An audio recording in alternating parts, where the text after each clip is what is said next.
नमस्कार, आप देख रहे हैं न्यूज 24। आपके साथ मैं हूं अखिलेश आनंद। देश के सबसे बड़े वकीलों में शुमार राम जेठमलानी भी आज आसाराम को सलाखों से बाहर नहीं ला पाए।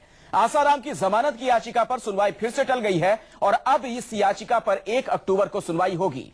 यानी अगले 12 दिन आसाराम उन्हीं सलाखों के पीछे रहेंगे जिससे बाहर निकलने की छटपटाहट साफ तौर पर उनके चेहरों पर इन दिनों देखी जा सकती है। जेल से निकलने के लिए आसाराम ने झूठ का ऐसा ताना बाना बुना कि उन्हें उम्मीद थी कि इसी के दम पर वो आजाद हो जाएंगे, लेकिन अदालत में आसाराम एंड कंपनी की जो दाल है वो नहीं गली। वैसे आपको यह जरूर बता दें कि निचली अदालत ने आसाराम को 30 सितंबर तक न्यायिक हिरासत में भेजा है, यानी कम से कम 30 सितंबर तक तो आसाराम अभी जेल में ही रहेंगे। तो एक बड़ा फैसला अदालत से आया। आइए आपको यह बता दें कि अदालत के आज के फैसले का मतलब क्या है और आसाराम की दलीलों के मायने आखिर क्या है। लगातार हेलो, हाँ जी, ठीक है। तो 30 तारीख तक न्यायिक हिरासत में भेजा गया है आसाराम को और आज हाईकोर्ट की तरफ से जो फैसला आया है, जिस तरह से सुनवाई टल गई है, अब एक बार फिर से उन्हें 30 तारीख तक सलाखों के पीछे रहना पड़ेगा। यानी आसाराम को फिलहाल राहत मिलती नजर नहीं आ रही है। तमाम तर्क दिए गए आसाराम की तरफ से, उनके वकीलों की तरफ से, लेकिन सुनवाई टल गई एक बार फिर से। और अब यह देखना वाकई बेहद अहम होगा कि 1 अक्टूबर को क्या होता है। क्या एक बार फिर से लोअर कोर्ट का रुख करेंगे आसाराम?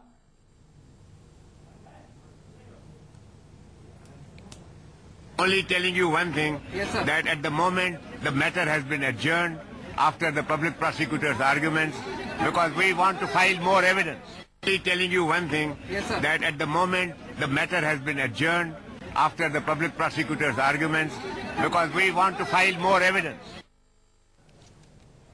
इस पूरे मसले में बातचीत करेंगे। कई खास मेहमान भी हमारे साथ जुड़ रहे हैं। सबसे पहले अपने मेहमानों से आपका तारुफ करा दें। स्वामी चक्रपाणी हमारे साथ स्टूडियो में मौजूद हैं। अभय वर्तक साहब हमारे साथ जुड़ चुके हैं, आप आसाराम के समर्थक हैं। स्वामी केशवानंद से भी हमारी बातचीत होगी। वसुंधरा पाठक वकील हैं, उनसे हमारी बातचीत होगी। टीना शर्मा सामाजिक कार्यकर्ता हमारे साथ स्टूडियो में मौजूद है और रिटायर्ड जस्टिस फखरुद्दीन अहमद साहब भी हमारे साथ जुड़ गए हैं, उनसे भी हमारी बातचीत होगी। और बातचीत की शुरुआत फखरुद्दीन अहमद साहब आपसे ही करना चाहूंगा। अदालत का जो आज का ये फैसला है, सुनवाई टल गई है, इसका क्या मतलब निकाला जाए, क्या मायने हैं इसके? नहीं, देखिए, सुनवाई कल इनकी बहस हुई। आज प्रोसिक्यूशन ने, जो प्रोसिक्यूशन है, उनके सरकारी वकील ने अपने तथ्य रखे। इसके बाद जो आसाराम जी की तरफ से जेठमलानी साहब ने कुछ दस्तावेज, डॉक्यूमेंट्री एविडेंस पेश करने के लिए समय लिया है। अब ये डॉक्यूमेंट्री एविडेंस पेश करेंगे, इनको मालूम है गंभीरता इसमें कितनी ज्यादा है। इसके बाद सरकार इसका जवाब देगी। नेचुरली जो नया मटेरियल जब हाईकोर्ट के समक्ष प्रस्तुत करेंगे जमानत के याचिका के संबंध में, तो सरकार को, उनके वकीलों को दोबारा, तो आपकी पेशी समझिए आज इन्होंने ही बढ़वाई है जी, क्योंकि अल्टीमेटली बहस सुनने के बाद जेठमलानी जी को ये लगा कि कुछ और तथ्य जो इनके सामने है, अदालत के सामने रहना चाहिए। अब इसके बाद एक बड़ा इसमें अजीब एक और बड़ा प्रश्न कानून का उलझा हुआ भी ये है कि क्या इस स्टेज पर हाईकोर्ट में मुल्जिम की तरफ से जमानत के उसमें वो दरखास्त, वो जो डॉक्यूमेंट्स पेश किए जाएंगे, उसकी ग्रहता पर भी विचार किया जाएगा।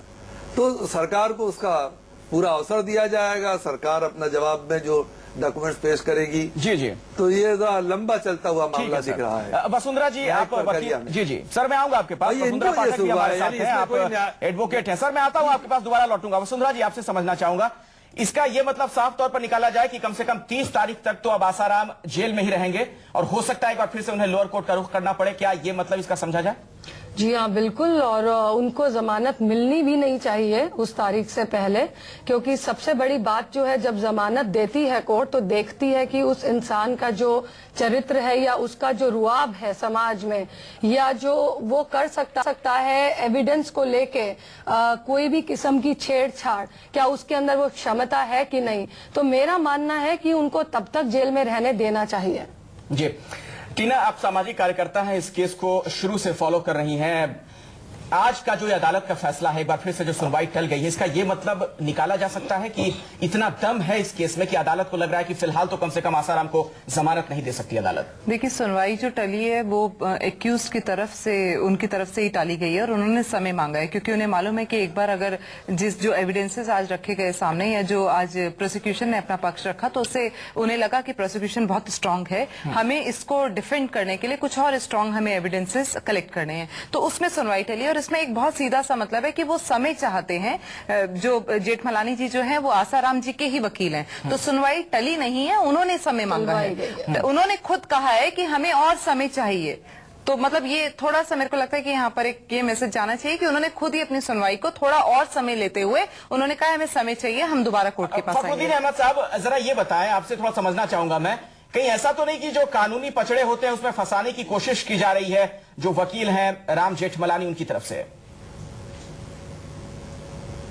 फंसे हुए हैं साहब खुद, वो तो बचने नहीं, टाइम बाय करने के पीछे क्या मंशा आप देखते हैं? उनको लगा कि आज हम कुछ नहीं, वो डिफेंड नहीं कर होगा। पाए। बिल्कुल सही कि प्रोसिक्यूशन ने प्रोसिक्यूशन के कुछ जो उन्होंने जो मुद्दे रखे तो उनको लगा होगा कि नहीं अभी हम इनको कुछ हमारे पक्ष में इनके पास जवाब नहीं है, तो उसको कुछ और कुछ एविडेंस जो भी इनके पास हो, देखिए वो तो आने के बाद क्या है। लेकिन इसमें जो दूसरी बात मैंने कही, ये जो भी रखेंगे उस पर सरकारी पक्ष को, सरकार को अपना जवाब का, उन डॉक्यूमेंट्स की ग्रहता पर उनको मतलब कितना उनको लिया जाए न लिया जाए, ये बड़ा लंबा एक इन्होंने ये किया है आज जेठमलानी साहब ने जी जी खुद अपने आप जी। अब क्यों उलझाया है, क्या उलझा है, इसका तो सही व्याख्या उन्होंने नहीं की। उन्होंने कहा आज मैं सिर्फ इतना कहता हूँ कि हमने समय लिया है। इसके बहुत सारे छुपे हुए कारण भी हो सकते हैं कि किस वजह से अदालत ने कहा था कि आप क्या चाहते हैं, अभी चाहते हैं फैसला। ठीक है, टीना आप इस पे बोल रहे हैं, आप जो अपना पक्ष रखना चाह रहे हैं, उसके बाद मैं अभय वर्ता का रुख करूंगा। स्वामी चक्रपाणी भी हमारे साथ मौजूद हैं। टीना, देखिए, कई बार केसेस में ऐसा होता है कि डिफेंस को ये लगता है कि अगर हम आज इसको कंटेस्ट करेंगे या आज हम प्रोसिक्यूशन को एनकाउंटर करने की कोशिश करेंगे तो हमें बेल नहीं मिलेगी। अच्छा। तो ये जब सीधा सा आपको लगने लगता है तो आप थोड़ा सा समय और बाय करते हैं कि आप कुछ और चीजों पे वर्कआउट करें, तैयारियां करें। जी, जी, और जब डिफेंस, मुझे लगता है कि जब थोड़ा कमजोर स्थिति में होता है तो ऐसी समय कोर्ट से मांगा जाता है। ये अभय वर्ता जी, आपसे मेरा सवाल है, क्योंकि आप आसाराम के समर्थक हैं, अब तो आप मानते हैं कि कानून के हाथ लंबे होते हैं? देखिए, हम आसाराम बापू जी के जरूर तगड़े समर्थक हैं, सादे समर्थक नहीं है। हमारे संस्था ने भी ये देखा है। आप आसाराम पे लगे तमाम आरोपों को सिरे से खारिज कर रहे थे, मुझे याद है शुरुआती दिनों में। ऐसे अब तो सलाखों के से बाहर ही नहीं आ पा रहे हैं। मुझे लगता है कानून के हाथ लंबे होते या छोटे होते इसका ये मायना नहीं रखता है। मुझे लगता है कि इस देश में कानून है, उसको मानना, उसको ये करना ही हमारा मतलब पूरी हमारे हर एक जो सच्चा नागरिक कहलाता है उसको तो सम्मान करना ही होगा। ये बयान आप क्यों नहीं दे रहे थे अभय वर्तक साहब? भाई साहब, ये देखिए हमारा देने में लगे थे। नहीं, हमारा ऑब्जेक्शन कहाँ पे था? कानून के हाथ जितने लंबे उससे लंबे हाथ मीडिया के ना हो जाए। अच्छा, ये हमारा कहना है कि आप आज देखिए कि मीडिया का जिस प्रकार से मीडिया ट्रायल चल रहा है, ना सिर्फ परम पूज्य बापूजी के बारे में ये हुआ है, बापूजी के ऊपर एक मतलब आपका नहीं, मेरा पूरा सुन लीजिए। मीडिया ट्रायल से कहने के आप तो सारा मामला अदालत में है, अदालत की तरफ से फैसले आ रहे हैं। इसमें क्या बात है? आप एक बात समझ लीजिए कि कोर्ट में जो भी हो रहा है, वकील एक दूसरे के मुद्दे उठा रहे हैं, इसमें कोई गैर बात नहीं, दोनों बाजू अपने अपने रख लेगी। मीडिया जिस प्रकार से प्रेशर बनाती है, जिस प्रकार से न्यूज देती है, मैं आपकी बातें रखी जा रही है। आज आपने शायद न्यूज चैनल्स देखे होंगे, आसाराम के जो सुपुत्र हैं वो भी हर जगह अपना पक्ष रख रहे हैं। आसाराम के जो वकील हैं, तमाम लोग, नहीं, मैं इसमें एक मुद्दा रखना है, नहीं एक मुद्दा रखना है मुझे। 2 लाइन बोलने दीजिए अभी जी, सिर्फ 2 लाइनें प्लीज। पहली बात तो पब्लिक सेंटीमेंट का कभी कोर्ट पे कोई असर नहीं होता, ये अपने दिमाग से आप निकाल दीजिए। कोर्ट हमेशा केस के ग्रेविटी ऑफ केस पे काम करती है, उसके केस के नेचर पे काम करती है। तो आप अगर ये कह रहे हैं कि जुडिशरी भी उसी हिसाब से चल रही है तो ये बहुत बड़ी गलतफहमी है और इसमें कई केसेस हम उठा के देख सकते हैं। इसमें मैं बताता हूँ, मैंने जैसे कोर्ट नहीं देखी, आप देखिए कि एक बात सुनिए, इनका मैंने सुन लिया है कि जो तहकीकात चल रही है उसके ऊपर जरूर ये असर करता है। भटकल का केस हमारे सबके सामने है कि भटकल को जब भी अरेस्ट किया गया, इन्वेस्टिगेशन एजेंसीज कह रही थी कि मीडिया इसकी न्यूज ना दे। अदालत में नहीं, सुनिए, मेरा पूरा बात सुनिए। और जो भटकल का न्यूज मीडिया ने पूरी तरह से पूरा उजागर कर दिया, उसका अर्थ हुआ कि इंडियन मुजाहिदीन का पूरा नेटवर्क जो इन्वेस्टिगेशन एजेंसीज को पूरा उखाड़ देना था वो हाथ से निकल गया। 26 अगस्त के समय में हमने देखा था, 26 अगस्त के समय में हमने देखा था कि 26 अगस्त मुझे बोलना ये पॉइंट इसके लिए है कि जो इन्वेस्टिगेशन एजेंसीज के ऊपर मीडिया असर करता है, जुडिशरी के ऊपर भी असर कर सकता है। हमारा कहना इतना ही है कि बापूजी अगर निर्दोष है, कंटेम्प्ट ऑफ कोर्ट है, इजाजत नहीं देनी चाहिए। ये कंटेम्प्ट ऑफ कोर्ट है कि मीडिया का असर जो है वो अदालत, हमने वो अदालत के ऊपर कहा, हमने कभी भी नहीं कहा है, हमने इन्वेस्टिगेशन एजेंसीज के ऊपर ही असर पड़ता है, मीडिया का असर पड़ता है, इन्वेस्टिगेशन एजेंसीज के ऊपर पड़ता है। ये मैंने कहा है, मैंने अदालत के बारे में नहीं कहा। ऐसा है, जब पहली बार बेल लगी उस समय इसी चैनल पे एक जज से पूछा जा रहा है कि जी आप जज होते तो क्या करते, इसमें बेल देते कि नहीं? वो बोल रहा जी नहीं देते। नहीं, सही पूछा गया। तो नहीं, आप कुछ बोलने नहीं, कुछ भी बोलना है क्या? आप बोल रही थी तो मैंने बोला। आप बात तो सुनना सीखिए। जब वो दबाव आया कि जी एकदम हम रहते तो जो है बस वो कर देते, अरे रहते तब तो तुम अपनी निर्णय क्यों दे रहे भाई? ये निर्णय देने का स्थान है। दूसरी बार अब दूसरी बेल लगी, अरे उंगली मत उठाइए ना, अभी रुकिए, आप बोल लीजिएगा। जब दूसरी बार बेल की बारी आई तो जब बेल की बारी दूसरी बार आ रही है तो कैसेट चलाया जा रहा, सीडी चलाया जा रहा। देखो एक षड्यंत्र है, कैसेट चलाया जा रहा, कैसेट चलाया जा रहा। आसाराम बापू ने दबाव डाल रहे हैं।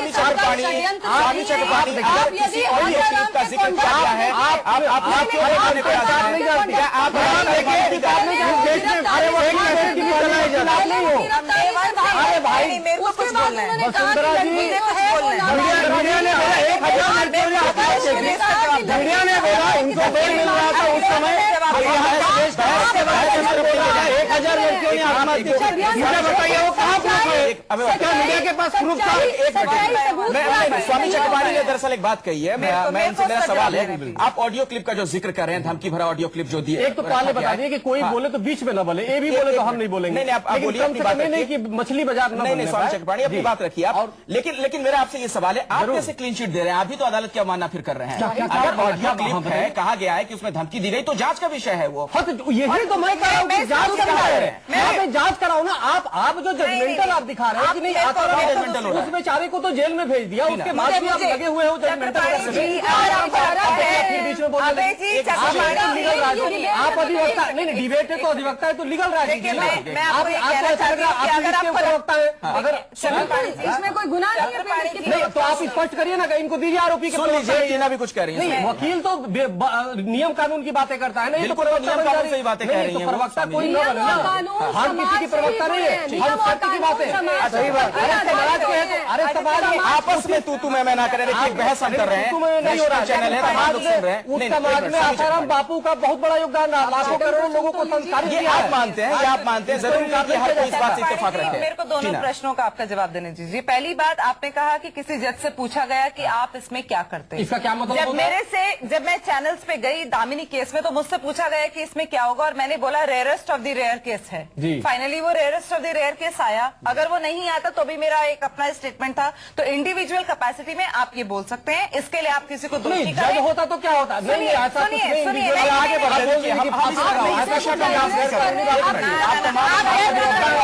बताइए, कानूनी बात बोल रहे हैं, मैं आपको बता रही हूँ।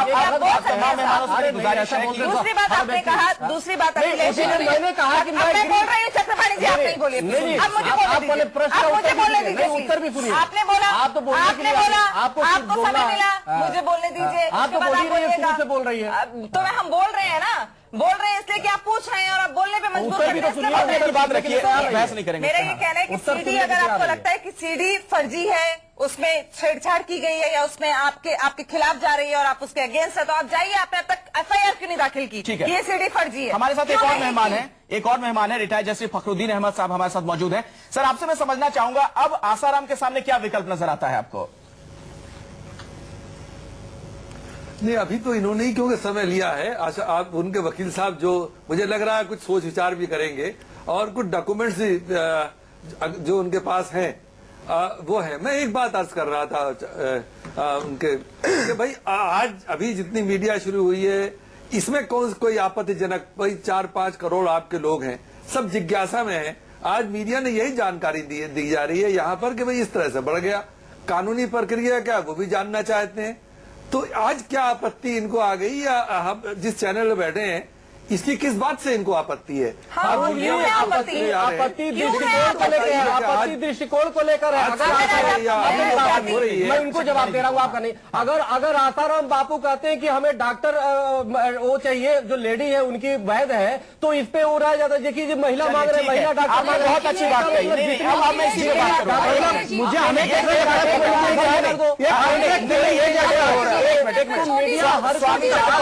स्वामी चक्रपाणी आपने चूंकि ये बात कह दिया, मैं इस पे आपसे नहीं, एक सवाल एक मिनट मीडिया हर बीच को आपने महिला डॉक्टर का जिक्र किया ना, महिला वैद्य की। हाँ, ऐसी मतलब मेडिकल साइंस इतना आगे बढ़ चुका है, ऐसी कौन सी बीमारी है कि कोई महिला वैद्य? महिला नहीं, वो उनका फैमिली डॉक्टर है। आप मैंने कहा कि डॉक्टर चाहिए तो आपने महिला को अंडरलाइन कर दिया, ये गलत है। मतलब कोई और इलाज नहीं कर सकता उनके अलावा? हो सकता है ऐसा किसी व्यक्ति को। क्या बात करते हैं? एक बार और बताएं, अमर प्रजापति का नाम सुना होगा आपने? अमर प्रजापति जो बयान दे रहे हैं वो पहले वैद्य रह चुके हैं आसाराम के। वो कह रहे हैं कि उनको अफीम की लत है। आप तो ऐसे ऐसे लोगों को पकड़ के लाएंगे जो अफीम, हीरोइन, चरस और बलात्कार, हजार बलात्कार का आरोप लगा रहे हैं, तो उसका कोई बिना सिर पैर का कोई बात नहीं होगी। मतलब वो तमाम बातें बिना सिर पैर की। बिल्कुल जांच होनी है, जांच करो। मुझे क्या लगता है, बीमारी है तो वो अपनी बात आगे रखे। मुझे जेल अथॉरिटीज को उन्होंने एक लेटर पहुंचाया, जेल अथॉरिटीज को उन्होंने एक लेटर पहुंचाया। मुझे बात खत्म कर लेने दीजिए। उन्होंने कहा कि मुझे फलानी बीमारी है, मुझे वैद्य की जरूरत है।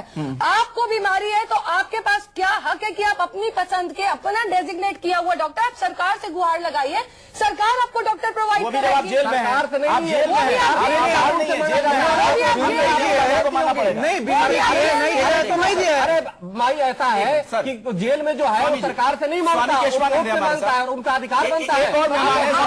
जेल अथॉरिटी को लिखा ना बोले, उनको मांगने का अधिकार है कि नहीं? आप कोर्ट में गुहार लगाइए, जेल अथॉरिटी बताइए, जेल अथॉरिटी कोर्ट में आपकी बात आगे रखेंगी। आप दोनों जगह मैं इस बात को नहीं झुठलाती हूँ कि उनको अधिकार नहीं है कोर्ट में जाने का, नहीं, चूंकि उन्होंने जेल अथॉरिटी को बताया है बीमारी। तो आसाराम की मुश्किलें कम होती नजर नहीं आ रही हैं। आपको बता दें कि सुनवाई टल गई है 1 अक्टूबर तक के लिए। इसका यह मतलब है कि 30 तारीख तक जेल की सलाखों के पीछे ही रहना पड़ेगा आसाराम को। स्वामी केशवानंद जी, ब्रेक के पहले दरअसल यहां पर एक बात का जिक्र हो रहा था, स्वामी चक्रपाणी भी वो बात कह रहे थे, आसाराम को महिला वैद्य की ही क्यों आवश्यकता है? मेडिकल साइंस ने इतनी तरक्की कर ली है, कोई भी डॉक्टर इलाज कर सकता है, एक से एक बीमारियों की इलाज बीमारियां हैं जिनका इलाज मुमकिन है आज। फैमिली डॉक्टर है और वो अगर चाहते हैं फैमिली डॉक्टर की आवाज ही नहीं आ रही। स्वामी जी की आवाज नहीं आ पा रही। अभय वर्तक साहब, मैं चाहूंगा आप जवाब दें इसका। मुझे लगता है कि बापूजी को वैद्य की जरूरत है। नहीं तो उन्होंने नहीं महिला, वो महिला है वो एक अलग बात है, लेकिन उसका वो क्यों है, वो वैद्य है। मुझे लगता है मीडिया एक अपना एक भी इमेज है, मीडिया की भी एक जिम्मेदारी है, उसको कहीं नकारात्मक लोगों के मन में ना लाया जाए। जैसे मैं एक बहुत बड़े चैनल पे गया था, 1000 लड़कियों ने आत्महत्या की बापूजी के आश्रम में। मैंने बोला कि इधर प्रूफ है, बोल दीजिए। नहीं बोले प्रूफ नहीं है। मतलब मैं कहता हूं कि बापूजी अगर दोषी है तो सजा जरूर होनी चाहिए। इसमें ना स्वामी जी कहेंगे, ना मैं कहूंगा, नहीं इस देश का कोई सच्चा नागरिक कहेगा। लेकिन अगर एक किसी संत को फंसाया जा रहा है, उनकी ह्यूमन राइट्स के ऊपर अगर हमला किया जा रहा है, वो कॉमन इसमें हो जाइए, तो मुझे लग रहा है कि अधीन है। क्या आपको अदालत डॉक्टर की बातें ये है? मुझे आप बताइए कि महिला नहीं, आप इस बात से भी मुझे बताइए। इस बीच तमाम तरह के सवालात खड़े हो रहे हैं। कानूनी पहलू पर तो हम बात करेंगे, लेकिन ब्रेक के पहले स्वामी चक्रपाणी ने एक बात का जिक्र किया था कि अगर आसाराम को महिला वैद्य की जरूरत है तो उस पर आपत्ति क्यों? स्वामी केशवानंद, आपसे मेरा ये सवाल है। ब्रेक के पहले भी मैंने आपसे ये सवाल पूछा था, आपकी बात हम तक नहीं पहुंच पाई थी। आज जब मेडिकल साइंस इतनी तरक्की कर चुका है, ऐसे में सिर्फ एक महिला वैद्य की क्यों आवश्यकता? किसी बड़े डॉक्टर का वो जिक्र कर सकते थे। देखिए, मैं इसमें यह कहना चाहता हूं कि महिला वैद्य भी हो सकती है और पुरुष वैद्य भी कोई हो सकता है। अगर किसी का कोई पर्सनल डॉक्टर होता है तो उसके लिए आदमी के लिए थोड़ी सी गारंटी रहती है कि मेरा पर्सनल डॉक्टर है। अगर उन्होंने कहा सिर्फ महिला वैद्य चाहिए और कहीं से भी चाहिए तो ये बेसिकली गलत है। लेकिन अगर उनकी कोई फैमिली डॉक्टर है और जिसके लिए वो काफी दिनों से जानते हैं तो मेरे ख्याल से इसमें महिला या पुरुष का है ना कोई मायने नहीं रखता कि महिला वैद्य को उन्होंने क्यों मांगा। लेकिन अगर नहीं, आप जब जेल में है तो आप ये कह सकते हैं ना कि मुझे बेहतरीन चिकित्सा की सुविधाएं उपलब्ध करवाई जाए। देखिए, बेहतरीन चिकित्सा की सुविधा वो आयुर्वेद से ज्यादा रिलेटेड जेल प्रशासन ये तय करेगा कि आपको क्या सुविधा दी जाए। बिल्कुल सही है, लेकिन वो आयुर्वेद पर ज्यादा विश्वास करते हैं एलोपैथिक, इसलिए उन्होंने तो आरोप ये लगे, अमर प्रजापति उनके पहले वैद्य रह चुके हैं, उन्होंने आरोप लगा दिया कि चूंकि अफीम की लत है उन्हें और वो जो महिला वैद्य है वो उन्हें प्रोवाइड करती हैं, उसी की वो सारे खुराक बना के देती हैं, इसलिए उनको बुला रहे हैं वो। देखिए, अगर कोई संत है और वो अफीम लेता है या ये लेता है, मुझे नहीं पता लेते हैं नहीं लेते। अगर कोई व्यक्ति अपने आप को संत कहता है और वो किसी तरीके का नशा करता है, वैसे हमारे संप्रदाय में भी कुछ लोग ऐसे हैं जो भांग, चरस, अफीम सब खाते हैं, लेकिन वो संप्रदाय हमारे शाक्त संप्रदाय कहलाता है, उसमें उनमें उन लोगों के लिए वो वैलिड है। अगर मैं खाता हूं तो मेरे लिए वो वैलिड नहीं है, मेरे लिए अलाउड नहीं है। वो तो पर्सन टू पर्सन डिपेंड करता है। लेकिन अगर कोई संत कहता है अपने आप के लिए और वो कहता है कि मैं भांग, धतूरा सब खाता हूं और अफीम खाता हूं, तो बेसिकली ये अच्छी बात नहीं है। आपको कुछ जवाब देना चाह रहे हैं? मैं कुछ और कहना कि मुझे लगता है कि हम लोग यहाँ पे आए तो ऑन एयर करते कुछ भी कहते वक्त हम जिम्मेदारी के साथ बात करना चाहिए। अगर मैं यहाँ से न्यूज 24 चैनल से कल निकल जाऊंगा, मैंने देखा कि वहां पे बहुत सारा शोषण हो रहा है और मेरे आरोपों को ऐसे लोगों को तथ्य मानेंगे तो वो गलत रहेगा। तो उनकी वैद्य है, उन्होंने कहा है कि वो बापूजी अफीम पीते हैं और सब ऑन एयर चला जा रहा है। तो मुझे लगता है कि बापूजी का जो इमेज है वो 4.5 करोड़ लोगों की भावना उसके पीछे है। हमने वहाँ पे जंतर मंतर पे जाके देखा था, उनकी 20,000 लोग इकट्ठा हुए थे। बहुत 4.5 करोड़ आप बोल रहे हैं, 4.5 करेगा, आप पकड़ लीजिए, छोड़ दीजिए उस बात को। लाखों लोगों की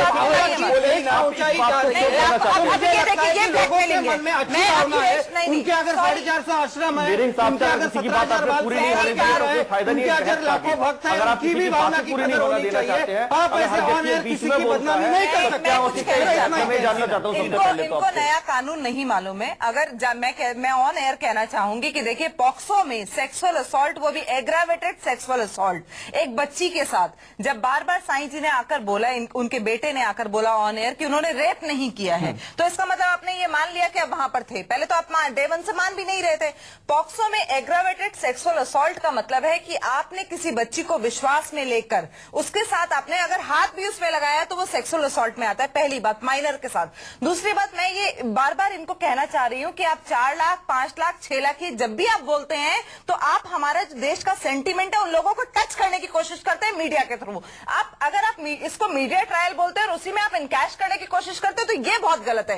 और बार बार ऐसा बोलना कि उनके इतने अनुयायी हैं, इस चीजों से अगर आप लोगों की आंखों पे पट्टी बांधना चाहते हैं तो मैं इसको डिस्कार्ड करूंगी। मैं आऊंगा आपके पास। नहीं, हमारे मैडम का इस प्रश्न का उत्तर देना है और भी मेहमान हैं, उन्हें भी जोड़ना पड़ेगा। पूछा है तो मुझे 2 सेकंड गलत बात कर रहे हैं, बिल्कुल छोटी टिप्पणी कीजिए। बिल्कुल, इसमें ऐसा क्या चीज है जो धर्म का बेचा जा रहा है? वो डॉक्टर नहीं मान सकते, नहीं वो डॉक्टर नहीं मान सकते। डॉक्टर मांगना उनका अधिकार है, नहीं उनके अधिकार आप डॉक्टर मांगना अधिकार है। मुझे छोटा आंसर दीजिए। बार बार दिखा रहे कि महिला महिला महिला, तो महिलाओं का अपमान है। आप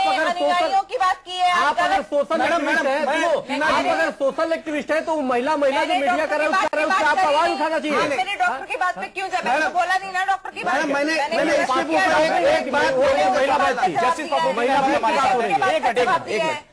जस्टिस फखरुद्दीन अहमद, जस्टिस फखरुद्दीन अहमद हमारे। स्वामी जी ऑडियो हमें फिर म्यूट करना पड़ेगा। 1 मिनट स्वामी जी, 1 मिनट स्वामी जी।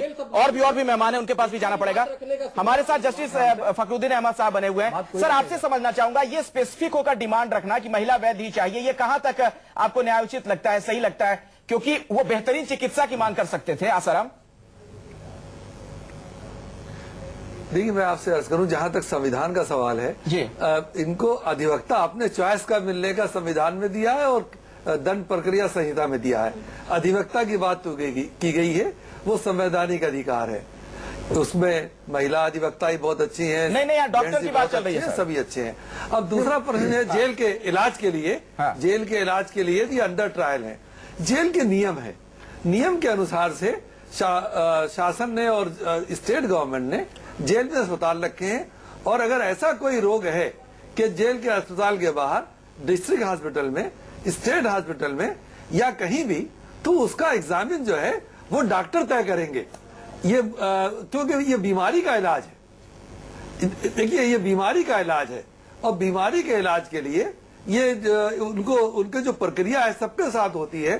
कोई स्पेशल ट्रीटमेंट किसी एक आदमी के साथ नहीं होता, वरना बड़ा मुश्किल हो जाएगा। तो ये नियम बनाए गए हैं और ये नियम भारत के 125 करोड़ लोगों के लिए। स्वामी चक्रपाणी, अब उसमें से एक कोई नई प्रक्रिया नहीं निकल सकती।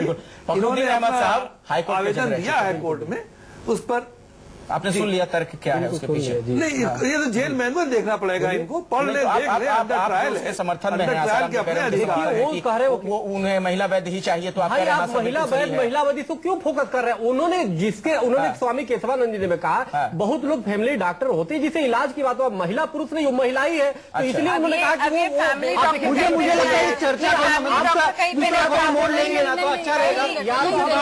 बार करोड़ों लोग देख रहे हैं, महिला करके आप गलत तरीके से सर आपने बात कही है ना, आप बोल रहे हैं, हम सुन रहे हैं, बोलने दीजिए। लेकिन ये बात में आप बार फैमिली डॉक्टर की बात कह रहे हैं। जेल में कितने अंडर ट्रायल्स हैं पूरे हिंदुस्तान भर में, कितने अंडर ट्रायल्स हैं? और आज अगर आप एक आसाराम को दे देते हैं एक फैमिली डॉक्टर, हमारा कहना इसमें नहीं हो सकता, नकार दे देंगे।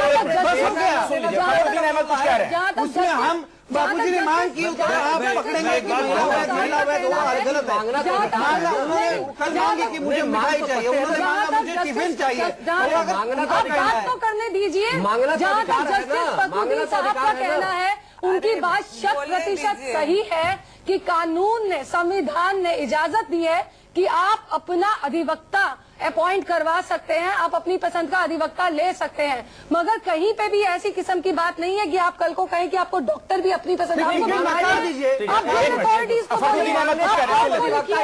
उसके बाद डॉक्टर अपॉइंट होगा वो दे देगा। देना ना देना तो कोर्ट सुन लीजिए, सर बोलिए। उन्होंने मांग के कोई अपराध थोड़े किया है। जी, मेरा ये कहना है कि जुडिशियल कस्टडी में है, इनकी पूरी जिम्मेदारी, इनकी तंदुरुस्ती की, ख्याल की, सेहत की पूरी जिम्मेदारी अदालतों का काम है। अब हमारे जो ये स्वामी जी हैं और खुद आशाराम जी को ये अपने बारे में इनका बेहतर से बेहतर इलाज किया जाएगा, न्यायालय जो भी उचित समझेगा। ये आश्वस्त रहें, सभी लोग आश्वस्त रहें कि इनके लिए नहीं, भारत के किसी भी व्यक्ति के लिए एक कानून है और बिल्कुल जिनका इसका बेहतर इलाज जितना हो सकता है साहब, ऐसे कितने सारे शासन करेगा, अदालत कराएगी, ये अदालत की जिम्मेदारी है। और ये पीआईएल, ये नहीं, हाईकोर्ट के सामने बहुत सारी पीआईएल पेंडिंग है कि जहाँ पे इंट्रोगेशन के दरमियान लोगों की हत्या की गई है। ऐसे कितनी सारी पीआईएल लोगों के सामने। अब एक वकील है, मुझे बताइए इंट्रोगेशन के दरमियान लोगों की हत्या की गई है कि नहीं गई है? आप सिर्फ इतना बताइए। एक तरफ आप कहते हैं कि जो आप बात कह रहे हैं वो सर आप एक साइडेड बात कह रहे हैं, तो आप मुझे बताइए कि आप कैसे कह सकते हैं इतने पुरजोर तरीके से कि उनके खिलाफ षड्यंत्र किया गया है? हाँ, इसका एक मैं बताता हूँ, मैडम का भी उसमें उत्तर आ जाएगा। कि जंतर मंतर पे मैंने वहां पे जाके देखा, आंदोलन किया, उसमें 20,000 से ज्यादा लोग थे। मुझे लगता है वहां पे 80% से ज्यादा महिलाएं थी जो बापूजी की भक्त थी।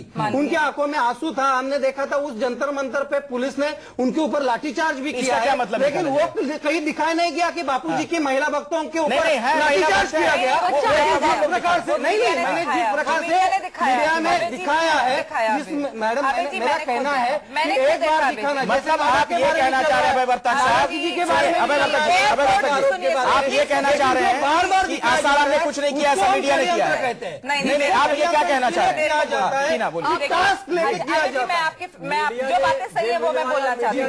मैडम मेरे को 2-3 बातें। अच्छा, अदालत कहीं नहीं है, मीडिया नहीं करवाया, मतलब अदालत में कोई यकीन नहीं है। मैं सोशल एक्टिविस्टों में बैलेंस बात करूंगी, जो बात है वो बात रखूंगी और आपको भी सही लगेगी।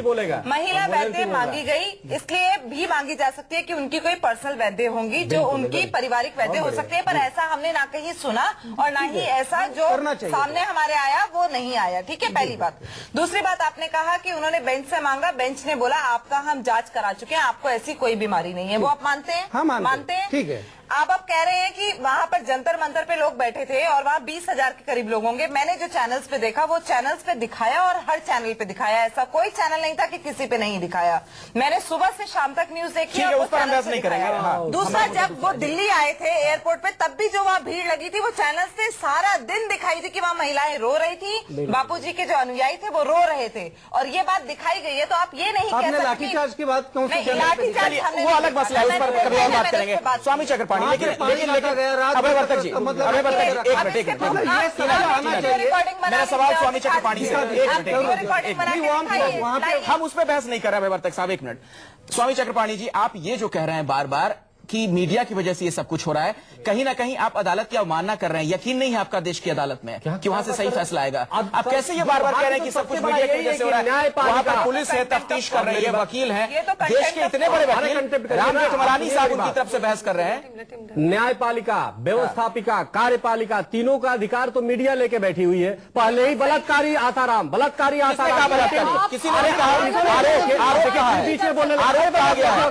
आप झूठी बात बोल रहे हैं। स्वामी चक्रपाणी जी, आप गुमराह कर रहे हैं लोगों को। नहीं, आनंद जी, आप गलत बात कर रहे हैं। नहीं, अरे तो सुनो ना, आप इसका सफाई दे रहे ना। तमाम बातें अरे आपका स्टैंड कुछ और था। टीना जी, स्टैंड आपके बदलते होंगे। टीना जी, आप गलत बात कर रहे हैं। आप पहले सुनिए, उसके बाद अपने अधिकार की बात बोलिए। कानूनी पहलू क्या है उस पर हम बात करेंगे। एक ब्रेक के लिए हमें रुकना पड़ेगा, फौरन लौटते हैं, बात करेंगे इस मामले में कानूनी पहलू क्या है उस पर तफसील से। छोटा सा ब्रेक। अपनी सजा से, अपनी गिरफ्तारी से भाग रहे हैं, तो उनका conduct तो बापूजी note कहीं कीजिए। भागे नहीं थे।